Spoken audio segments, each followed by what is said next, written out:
This is The Witches of Worm by Zilpha Keatley Snyder.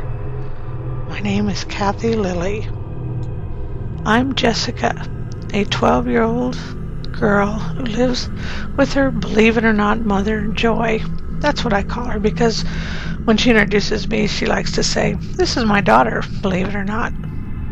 She is young and beautiful, spends a lot of time away, so I'm alone a lot. We live at the Regency Apartments. My friend Brandon lives halfway down the hall. The Posts live on the main floor, as well as Mrs. Fortune and all her cats. I took a book and decided to go to my favorite hiding place, to be alone. Behind the Regency was a steep cliff, and halfway up the cliff was a cave where I like to go and be alone.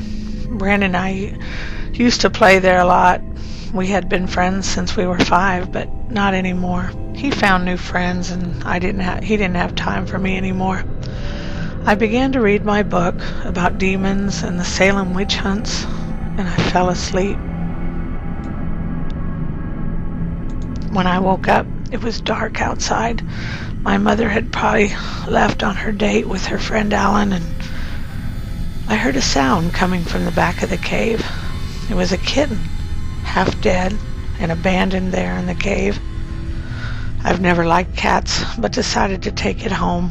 I didn't want it to die and stink up the cave. I took it to Mrs. Fortune's apartment. Maybe she'll take care of it. Mrs. Fortune showed me how to care for this ugly little kitten. She said I had to care for it because she was too old and it would take a lot of work. So I began to feed it, and Miss Fortune made a comment. She said, "This may well be your last chance." I asked her who she was talking to, and she said she was talking to the cat. Mrs. Fortune was always saying strange things. Brandon had always been convinced she was a supernatural or something. Well, this kitten, this cat, this tiny little charcoal gray hairless cat, didn't even have his eyes open yet. When I showed it to Joy, she said it looked like a worm, so that's the name I gave it, Worm. I cared for this cat, for many weeks.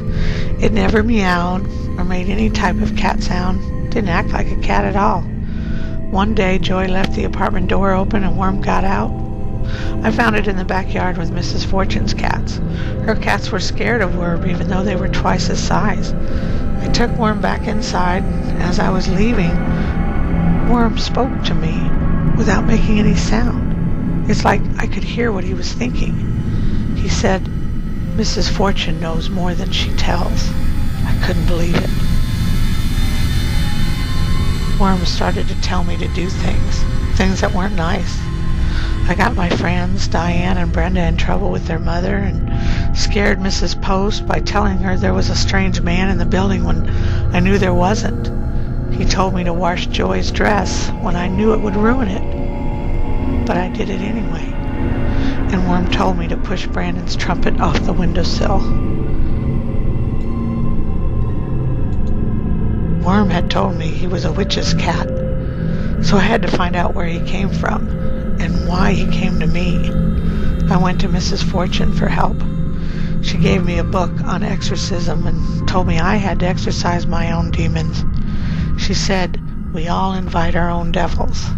I gathered everything I needed for the ceremony, and I began. By fire and water, I conjure thee, all powers of adversity, banish hence, so might it be. Worm ran out of the apartment. Brandon was in the hallway, and he helped me chase after Worm.